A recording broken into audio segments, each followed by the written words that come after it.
আসসালামু আলাইকুম প্রিয় দর্শক, সবাই কেমন আছেন? প্রতিদিনের মতো চলে আসলাম এই মুহূর্তের আজকের 28শে অক্টোবর 2025 রোজ মঙ্গলবারের খুবই গুরুত্বপূর্ণ বঙ্গোপসাগরের শক্তিশালী ঘূর্ণিঝড় মন্থা, নিম্নচাপ, ভারী থেকে অতি ভারী বৃষ্টি ও শৈত্যপ্রবাহের আজকের সবচেয়ে গুরুত্বপূর্ণ আবহাওয়ার খবর নিয়ে।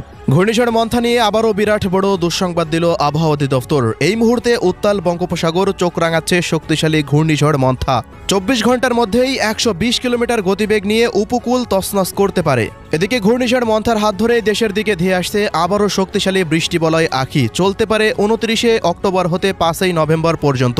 তো প্রিয় দর্শক, আজ এবং আগামীকাল আগামী এক সপ্তাহ বাংলাদেশের 8 বিভাগের 64 জেলা, ভারতের পশ্চিমবঙ্গ, আসাম, মেঘালয়, ত্রিপুরা ও মিজোরাম রাজ্যের কোন কোন জেলাগুলিতে আবহাওয়া কেমন থাকতে পারে, কি জানা যাচ্ছে ইউরোপিয়ান আমেরিকান রাডারগুলো থেকে জানিয়ে দেব। অবশ্যই ভিডিওটি শেষ পর্যন্ত দেখতে থাকুন। কে কোন জেলা থেকে দেখছেন কমেন্ট করে জানিয়ে দিন। প্রতিনিয়ত আবহাওয়ার খবর পেতে অবশ্যই আমাদের ইউটিউব চ্যানেলটিকে সাবস্ক্রাইব করে রাখুন।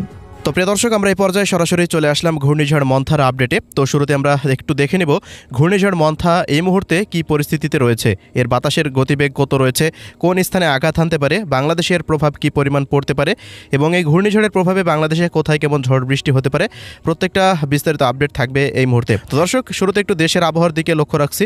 দেশের অধিকাংশ জেলার আকাশই দেখা যাচ্ছে যে এই মুহূর্তে অস্থায়ীভাবে আংশিক মেঘলা নিয়ে রয়েছে। তবে সবচেয়ে বেশি রংপুর বিভাগের দিকে মেঘের আনাগোনাটা লক্ষ্য করা যাচ্ছে।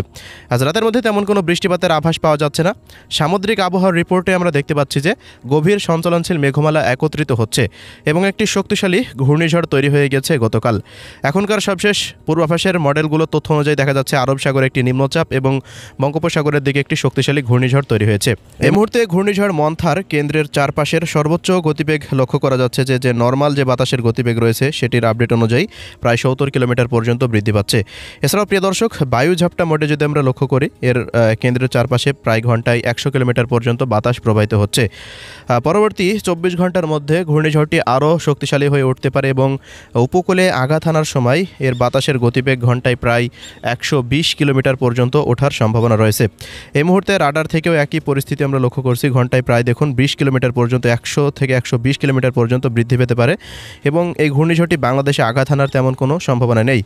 এই ঘূর্ণিঝড়টি সরাসরি ভারতের দেখা যাচ্ছে অন্ধ্রপ্রদেশ বা তামিলনাড়ু অঞ্চল দিয়ে ভারতের ওই অঞ্চলের দিকে আঘাত হানতে পারে। তবে প্রিয় দর্শক, এই ঘূর্ণিঝড়টির দূরবর্তী একটি প্রভাব বাংলাদেশে পড়তে পারে। এজন্য কিন্তু বাংলাদেশের 4টি সমুদ্র বন্দর 1 নম্বর সতর্ক সংকেত জারি করেছে আবহাওয়া দপ্তর। পরবর্তী সময়ে 3 থেকে 4 নম্বর সতর্ক সংকেতও জারি করা হতে পারে। এছাড়াও ঘূর্ণিঝড়টির যে গতিপথ রয়েছে সেটি দেখা যাচ্ছে আস্তে আস্তে আগামী 31 তারিখ নাগাদ এটি ভারতের পশ্চিমবঙ্গের ওপরে অবস্থান করতে পারে। তো পশ্চিমবঙ্গের ওপরে অবস্থান করার সময় ওই মুহূর্তে বাংলাদেশের সবচেয়ে বেশি প্রভাব পড়তে পারে রংপুর, রাজশাহী বিভাগের ওপরে। রংপুর বিভাগের বেশ কিছু জেলার ওপরে ঘন্টায় প্রায় 60 থেকে 80 কিলোমিটার বেগে তীব্র ঝড়ো বাতাস বয়ে যাওয়ার সম্ভাবনা রয়েছে। আগামী 31 তারিখ বা 1 তারিখ নাগাদই দেখা যাবে যে ঘূর্ণিঝড়টি একটি লঘুচাপ আকারে রংপুর বিভাগের ওপরে অবস্থান করতে পারে। এই মুহূর্তে রংপুর বিভাগের প্রত্যেকটা জেলাতে ঘন্টায় 60 থেকে 80 কিলোমিটার পর্যন্ত তীব্র ঝড়ো বাতাস, ভারী থেকে অতি ভারী বৃষ্টিপাত হওয়ার সম্ভাবনা দেখা যাচ্ছে। রাজশাহী বিভাগ এবং ময়মনসিংহ বিভাগেও হালকা থেকে মাঝারি মানের এর প্রভাবটা থাকতে পারে। এছাড়া প্রিয় দর্শক, বৃষ্টিপাতের আমরা আপডেটে চলে আসছি। এবার দেখে নেব দেশের কোন কোন অঞ্চলগুলোতে এই ঘূর্ণিঝড়টির প্রভাবে বৃষ্টিপাত কেমন হতে পারে। তো শুরুতে একটু 28 তারিখের আপডেটের দিকে লক্ষ্য রাখবো। মঙ্গলবার কোথায় কেমন বৃষ্টিপাত হতে পারে। সকালের পর হতে দেখা যাচ্ছে যে ভারতের পশ্চিমবঙ্গের বেশ কিছু জেলাতে বিক্ষিপ্ত কোথাও কোথাও ভারী বর্ষণ হতে পারে। তো বাংলাদেশের জেলাগুলিতে দুপুর পর্যন্ত আকাশ পরিষ্কার থাকারই সম্ভাবনা দেখা যাচ্ছে। তেমন কোনো ভারী বর্ষণের আভাস পাওয়া যাচ্ছে না। তবে প্রিয় দর্শক, বেলা গড়ানোর সাথে সাথে বিক্ষিপ্ত বৃষ্টিপাত বরিশাল, চট্টগ্রাম বিভাগের দিকে ছড়িয়ে ছিটিয়ে হতে পারে। এছাড়াও 29 তারিখের পর হতে মেঘের যে গতিপথ সেটি দেখা যাচ্ছে যে বেশিরভাগ সময়ে খুলনা, বরিশাল, ঢাকা, রাজশাহী বিভাগের জেলাগুলিতে আকাশ মেঘলা থেকে মেঘাচ্ছন্ন হয়ে থাকতে পারে। এ সময় বিভিন্ন অঞ্চলে বিক্ষিপ্ত মানের বৃষ্টি বা বজ্রসহ বৃষ্টিপাত হওয়ারও সম্ভাবনা রয়েছে। আবহাওয়া অধিদপ্তরের পূর্বাভাস মতে আগামী 29 তারিখ রাত থেকেই দেখা যাচ্ছে যে রাজশাহী বিভাগের বেশ কয়েকটি জেলা এবং খুলনা বিভাগের বেশ কয়েকটি জেলা, ঢাকা বিভাগেরও প্রায় সবকটি জেলার ওপর দিয়ে বিক্ষিপ্ত কোথাও কোথাও মাঝারি মানের বৃষ্টিপাত হতে পারে।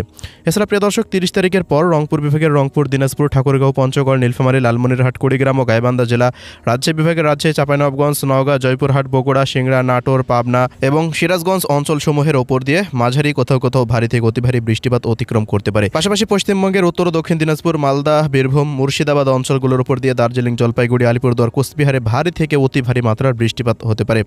এছাড়াও প্রিয় দর্শক, 30 তারিখের পর ঢাকা বিভাগের ঢাকা, শরীয়তপুর, মাদারীপুর, গোপালগঞ্জ, টঙ্গিপাড়া, হোমনা, এদিকে কাপাসিয়া, কটিয়াদি, কিশোরগঞ্জ, নরসিংদী, এদিকে রাজবাড়ী, ফরিদপুর অঞ্চলগুলো এবং এদিকে কুষ্টিয়া, মেহেরপুর, চুয়াডাঙ্গা, ঝিনাইদহ, যশোর, খুলনা, লোহাগাড়া, সাতক্ষীরা, শৈলকুপা, বাগেরহাট অঞ্চলগুলোর বিভিন্ন জায়গার উপর দিয়ে বিক্ষিপ্ত মানের বৃষ্টি বা বজ্রসহ বৃষ্টিপাত হওয়ার সম্ভাবনা দেখা যাচ্ছে। তবে সবচেয়ে বেশি ভারী বর্ষণের আভাস পাওয়া যাচ্ছে শুক্রবার 31 তারিখে। তো প্রিয় দর্শক, এই মুহূর্তে 31 অক্টোবর রংপুর বিভাগের প্রত্যেকটা জেলাতেই দেখা যাচ্ছে সারাদিন ব্যাপী টানা ভারী বর্ষণ হতে পারে। ময়মনসিংহ বিভাগের ময়মনসিংহ, শেরপুর, জামালপুর, নেত্রকোনা অঞ্চলগুলোর উপর দিয়ে টানা ভারী থেকে অতি ভারী বর্ষণ হতে পারে। ঢাকা বিভাগের উত্তর পূর্বাঞ্চলের জেলাগুলিতে মাঝারি, কোথাও কোথাও ভারী বৃষ্টিপাতের আভাস পাওয়া যাচ্ছে।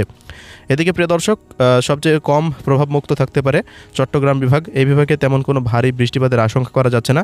ছড়িয়ে ছিটিয়ে বিক্ষিপ্ত মানের বৃষ্টিপাতের দেখা মিলতে পারে চট্টগ্রাম বিভাগে। বরিশাল বিভাগেও বিক্ষিপ্ত প্রকৃতির বৃষ্টিপাতই হতে পারে, তবে তেমন কোনো ভারী বর্ষণের আভাস এখন পর্যন্ত পাওয়া যাচ্ছে না। এছাড়াও 1 তারিখের পর ঘূর্ণিঝড়টির লঘুচাপ হিসাবে অবস্থান করবে পশ্চিমবঙ্গের ওপরে। এই মুহূর্তে দেখতে পাচ্ছেন যে 29 তারিখের পর হতেই রংপুর, ময়মনসিংহ এই অঞ্চলগুলো এবং রাজশাহী বিভাগ, পরবর্তী সময় 1 তারিখ নাগাদ বা 2 তারিখ নাগাদ সিলেট, এরপর ঢাকা, সিলেট বিভাগে সিলেট, সুনামগঞ্জ, মৌলভীবাজার, হবিগঞ্জ জেলা এই অঞ্চলগুলোর ওপর দিয়ে ব্যাপক প্রভাব বিস্তার লাভ করতে পারে। ঢাকাতেও 2 তারিখ নাগাদ ঢাকা শহরের দিকেও ভারী থেকে অতি ভারী বৃষ্টিপাতের আশঙ্কা করা যাচ্ছে। তবে যদি ঘূর্ণিঝড়টি দিক পরিবর্তন করে, তবে এর প্রভাবে কিন্তু বাংলাদেশে বৃষ্টিপাতের পরিমাণ আরও কিছুটা বৃদ্ধি পেতে পারে।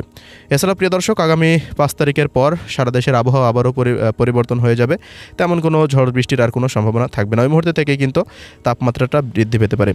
তো পরবর্তী দেখুন 10 দিনের গড় বৃষ্টিপাতের যে মাত্রা পাচ্ছি, পরবর্তী 10 দিনে বরিশাল বিভাগে প্রায় 50 মিলিমিটার পর্যন্ত বৃষ্টিপাত হতে পারে, চট্টগ্রামে 100 মিলিমিটার পর্যন্ত, খুলনা বিভাগে প্রায় 90 থেকে 100 মিলিমিটার পর্যন্ত বৃষ্টিপাত হতে পারে এমনটাই দেখা যাচ্ছে।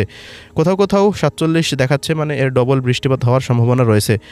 এছাড়াও ঢাকা বিভাগের উত্তর পূর্বাঞ্চলের জেলাগুলিতে প্রায় 200 মিলিমিটার পর্যন্ত বৃষ্টিপাত হওয়ার আশঙ্কা করা যাচ্ছে। এদিকে রাজশাহী বিভাগের জেলাগুলিতে প্রায় 250 মিলিমিটার পর্যন্ত সর্বোচ্চ ভারী বর্ষণ হতে পারে এমনটাই কিন্তু এই মুহূর্তে দেখা যাচ্ছে। সবচেয়ে বেশি রংপুর বিভাগে 300 থেকে 350 মিলিমিটার পর্যন্ত ভারী থেকে অতি ভারী বর্ষণ হওয়ার সম্ভাবনা রয়েছে।